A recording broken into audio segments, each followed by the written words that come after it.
Hello everyone, আসসালামু আলাইকুম। আজকে আমি আপনাদের সঙ্গে শেয়ার করব লোটে মাছের দারুণ একটা রেসিপি। এটাকে আমরা অনেকে আবার নিহেড়ে মাছও বলে থাকি।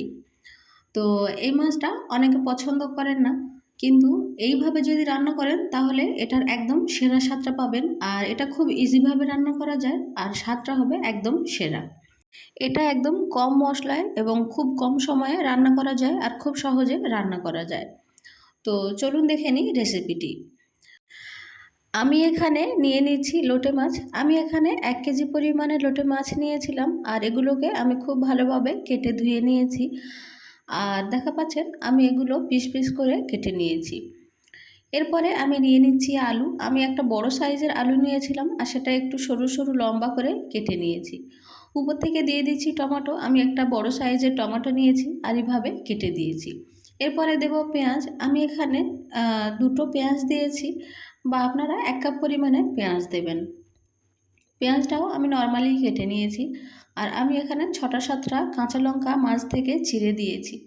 দিয়ে দিচ্ছি এখানে 1 টেবিল চামচ হলুদের গুঁড়ো, 1 টেবিল চামচ লাল লঙ্কার গুঁড়ো, স্বাদ মতো দেব লবণ।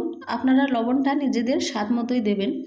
এরপরে দেব আমি জিরে গুঁড়ো 1 চা চামচ, আর উপর থেকে দিয়ে দেব আমি সরিষার তেল। আমি তেলটা একটু বেশি পরিমাণে ব্যবহার করছি, আর এক্সট্রা কোনো মশলা আমি এখানে ব্যবহার করব না। তো এই হবে আমার টোটাল মশলা।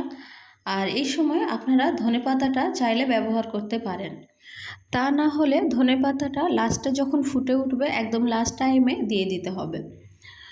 তো ধনেপাতাটা দেওয়ার পরে আর নাড়া যাবে না। তো এই সবগুলো মশলা আমি একসঙ্গে দিয়ে এটা খুব ভালোভাবে মাখিয়ে নিচ্ছি। আর এইভাবে আমি ঘষেই শুধুমাত্র উনানে বসিয়ে দেব। তো আমি এটা খুব ভালোভাবে ঘষা হয়ে গেলে খুব অল্প পরিমাণে এটার মধ্যে দিয়ে দিচ্ছি জল। আমি ওই 1 কাপ পরিমাণেই জল দিয়েছি। এটা থেকে জল উঠবে, তাই খুব বেশি পরিমাণে জল দেওয়ার প্রয়োজন নেই। তারপরে আমি ওভেনটা অন করে বসিয়ে দিয়েছি। আর কোনো কাজ নেই, এটা শুধুমাত্র এভাবে ফুটে উঠলেই দেখা পাচ্ছেন আমি আপনাদেরকে এটা খুলে দেখাচ্ছি। এটা ঢাকা দেওয়া থাকবে। তো এটা যখন এরকম ফুটে উঠবে ওই 15 মিনিটের মতো হলে আমি ঢাকাটা খুলে দেখব। আর এই পর্যায়ে আপনারা ধনেপাতাটা দিয়ে দেবেন। আমার এটা একদম রান্নার শেষের দিকে, আর এই সময় আমি ধনেপাতাটা দিচ্ছি। আপনারা চাইলে প্রথমে একদম যখন ঘষে দেবেন তখন ধনেপাতাটা দিতে পারেন, তাহলে ভালো হয়।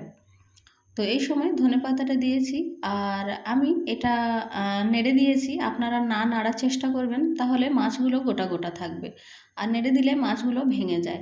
আর এটা গোটা গোটা থাকলে দেখতে বেশি ভালো লাগে, আর খেতেও ভালো লাগবে। আর এটা স্বাদ হবে দুর্দান্ত। এটা খেতে খুবই টেস্টফুল হয়। এটা আপনারা অবশ্যই বাড়িতে একবার করে ট্রাই করবেন, তাহলে বুঝতে পারবেন। এটা আমি শিখেছি আমার দিদার কাছ থেকে। তো এই ছিল আমার আজকের রেসিপি, নিহেড়ে মাছ বা লোটে মাছ যে যা বলেন। আপনারা দেখতে পেলেন এটা খুব সহজেই রান্না করা যায়, কিন্তু এর স্বাদটা খুব ভালো পাওয়া যায়।